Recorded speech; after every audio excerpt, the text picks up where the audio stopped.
Bismillahirrahmanirrahim. Assalamualaikum sahabat solih. Bertemu lagi dengan saya Aufa di channel YouTube TP Al-Muhtadin Sekarsuli. Mari berbuat kebaikan dengan cara like, komen, dan subscribe channel ini ya. Terima kasih. Kali ini aku mau menceritakan tentang kisah Nabi Muhammad SAW. Ada banyak peristiwa penting yang berkaitan dengan Nabi Muhammad, mulai dari kelahirannya, menikah, kala berdakwah, hingga wafat.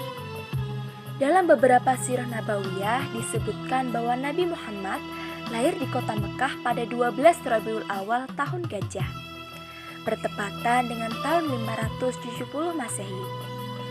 Nabi Muhammad memiliki seorang ayah yang bernama Abdullah bin Abdul Muthalib dan ibunda bernama Aminah binti Wahab. Abdullah merupakan seorang saudagar yang sering bepergian ke negeri Syam. Akan tetapi Abdullah meninggal dunia saat Aminah mengandung Nabi Muhammad yang baru berusia 2 bulan. Setelah itu, Nabi Muhammad pun lahir tanpa didampingi oleh sang ayah. Setelah lahir, Nabi Muhammad diserahkan pada Halimah Sa'diyah untuk disusukan. Zaman dulu, masyarakat Arab memiliki kebiasaan menyusukan anak-anak mereka kepada perempuan desa. Hal ini bertujuan agar anak-anaknya tumbuh di lingkungan pedesaan yang udaranya masih bersih. Nabi Muhammad pun tinggal bersama ibu susunya di dusun Bani Sa'ad selama 4 tahun. Kisah Nabi Muhammad selanjutnya, di usia 6 tahun, sang ibu pun wafat. Kemudian Nabi Muhammad SAW dirawat oleh kakeknya dari pihak ayah yaitu Abdul Muthalib. Selang 2 tahun sang kakek wafat. Sejak saat itu Nabi Muhammad SAW dirawat oleh pamannya bernama Abu Thalib, yang merupakan salah satu petinggi dari keluarga Bani Hashim. Nabi Muhammad SAW pun sering ikut berdagang ke Syam bersama pamannya. Tumbuh dewasa, Nabi Muhammad menikah dengan Siti Khadijah.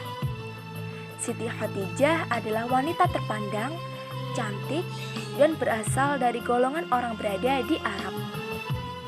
Nabi Muhammad menikah saat berusia 25 tahun. Sedangkan Khadijah saat itu berusia 40 tahun. Nabi Muhammad SAW mendapat wahyu saat usia 40 tahun. Setelah mendapat wahyu dari Allah Subhanahu wa Ta'ala, Nabi Muhammad pun mulai melakukan dakwah.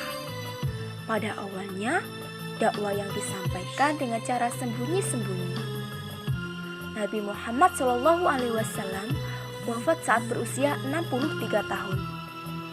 Beliau mengalami sakit dalam beberapa waktu. Suhu tubuhnya tinggi dan sampai akhirnya menghembuskan napas terakhir. Itulah kisah Nabi Muhammad SAW yang perlu kita ketahui. Sekian dari saya, jazakumullahu khairan. Wassalamualaikum warahmatullahi wabarakatuh.